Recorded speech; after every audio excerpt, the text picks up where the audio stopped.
Hello, everyone. I am recording this video in my office on campus, and one of the many awesome things about Berkeley's campus is that as I'm sitting here recording, my office is near Morrison Hall, and they're actually rehearsing opera this afternoon, so I get free opera all afternoon. Awesome. However, I am here to talk to you about something else, which happens to be my spring class. What is economic justice? The international edition. So the international version of this class, and there is the American version, they're each 3 weeks. The international version of this class is going to do something quite different than the American version. First of all, we're going to look at the global economy and prevailing theories like what is the global north and the global south? What does it mean when people use that? What is, world systems theory? Where did something like the Gini coefficient come from, which we often use to measure the level of inequality within countries? Why, in fact, do we measure inequality within countries? So we're going to look at some theories and ideas of how and when inequality became a very central issue in global politics.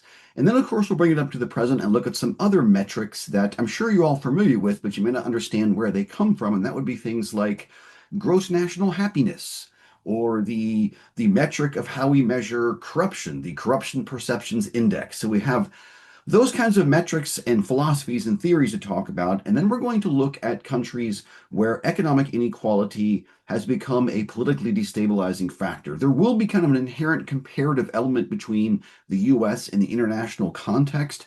But for instance, things like resource wars, there are many people who argue that climate change is not the real issue that we're looking at.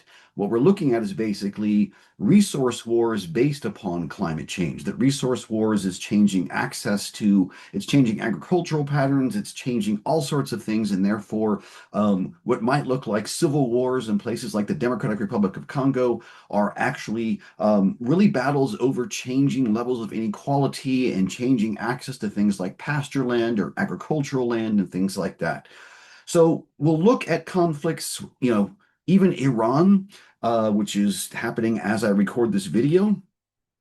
And then we'll, of course, focus on some specific case studies and look not only at countries where economic inequality is linked to political instability, but also do the opposite and look at countries whose economies would be considered by most people to be at least among the most just and fair in the world, and try to figure out how that correlates to political stability and economic prosperity.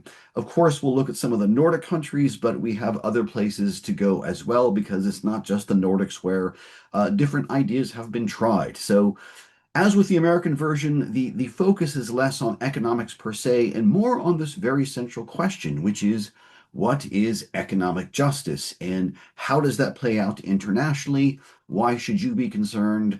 And there are many reasons why you should be concerned. And if you'd like to know what those reasons are, I would highly recommend you take the class. So hopefully I'll see you for both classes, the American version and the international version. But if not, if I see you for one, that's even just fantastic as well. So hope to see you there and in the spring. Okay.